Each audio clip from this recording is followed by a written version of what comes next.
India, ये है world's most exposed.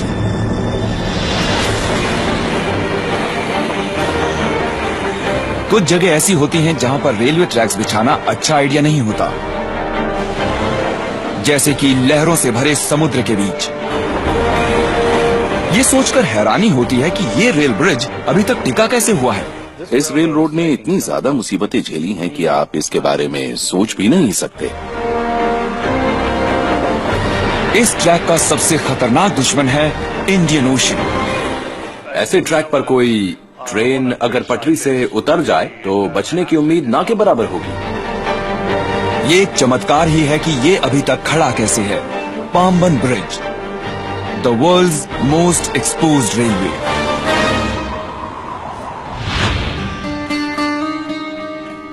South India, Chennai से जरा सा साउथ में पाम्बन ब्रिज और तबाही के बीच खड़ी है ये मेंटेनेंस टीम। इनका मिशन, चाहे कुछ भी हो जाए, ब्रिज से ट्रेन्स गुजरती रहनी चाहिए। ये अपने काम पर जा रहे हैं, कई सौ मीटर अंदर समुद्र के बीच में। सिर्फ 1 मीटर चौड़ा और लगभग 2.5 किलोमीटर लंबा ये रेलवे ट्रैक पैसेंजर्स और सामान को रामेश्वरम आइलैंड और मेनलैंड के बीच लाता ले जाता है। इसके नीचे बहता है इंडियन ओशन। इसकी पोजीशन ऐसी है कि पाम्बन ब्रिज और इस पर काम करने वाले लोगों पर हमेशा खतरा मंडराता रहता है। न सेफ्टी बैरियर्स, न रोप्स और न ही लाइफ जैकेट्स। एजे अशोक कुमार इन हालातों में यहाँ हर रोज काम करते हैं। यहाँ किसी तरह की गलती की कोई गुंजाइश नहीं है। इस ट्रैक पर काम करना बहुत मुश्किल होता है। थोड़ा सा पैर फिसला और 100% डेथ। हवा भी बहुत जोर की चलती है। कई लोग मर चुके हैं। यहाँ पर इस तरह बहुत गहरा है ये पानी। जो भी इसमें गिरता है वो मर जाता है, क्योंकि हवा बॉडी को समुद्र की तरफ धकेलती है। इस लोहे के ब्रिज का सबसे बड़ा दुश्मन है जंग। इसको बहुत कुछ झेलना पड़ता है। तेज हवाएं, लहरें, salt water, air pollution, highly corrosive elements. इसलिए इसे ठीक रखने के लिए बहुत ज्यादा मेंटेनेंस की जरूरत पड़ती है। इसको जंग से बचाने के लिए अशोक हर रोज इस ट्रैक के सबसे ज्यादा जंग वाले हिस्से को उखाड़ते हैं और पेंट से सील कर देते हैं।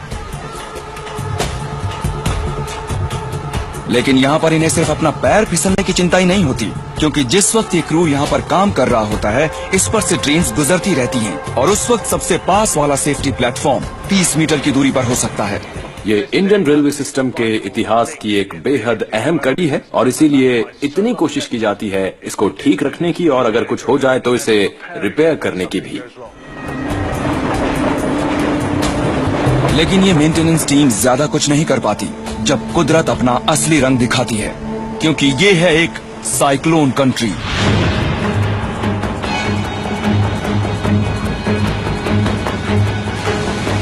और जब कोई साइक्लोन समुद्र में उठता है तो लोकल सिर्फ ये दुआ कर सकते हैं कि इस ब्रिज को कुछ न हो। एस कैलेसेल्वम को याद है कि 22 दिसंबर 1964 को क्या हुआ था जब एक साइक्लोन आया था। ये आधी रात की बात है। बहुत तेज हवा चलने लगी। सब लोग अपने अपने घरों में घुस गए और दरवाजे बंद करके अंदर ही बैठ गए। फिर अचानक घरों की छतें उड़ने लगी और पाम के पेड़ गिरने लगे और कुछ भी नहीं बचा। अगली सुबह गांव वाले ये देखने निकले कि कितना नुकसान हुआ है।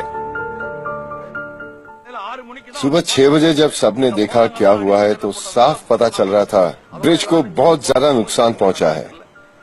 ब्रिज टूटकर समुद्र के पानी में गिरा हुआ था। सिर्फ पिलर ही साबुत बचे थे उसके, बाकी सब डूब गया था। ये ब्रिज जो 1914 से यहाँ था अब टूट चुका था। ये बात सच है कि बहुत से गांवों में भी भारी तबाही मची थी, पर इसके बावजूद सबसे पहले इस ब्रिज को बनाया गया। हैरानी की बात है कि सिर्फ 46 दिनों में पुराने ब्रिज के बचे हुए हिस्सों पर एक नया ब्रिज बना दिया गया। जिन्होंने ये ब्रिज बनाया था, आज उनकी नेक्स्ट जनरेशन इसकी देखभाल कर रही है। ये सच में काबिले तारीफ की बात है कि ये रेलवे अब भी इस्तेमाल होता है। ये एक सबूत है इस बात का कि जिन इंजीनियर्स ने इसे बनवाया था वो सच में कमाल के लोग थे, और जो इसे मेंटेन कर रहे हैं वो भी कुछ कम नहीं है। आज का दिन अच्छा रहा। कल ये फिर से यहाँ वापस आएंगे और अपने इस खतरनाक काम में जुट जाएंगे।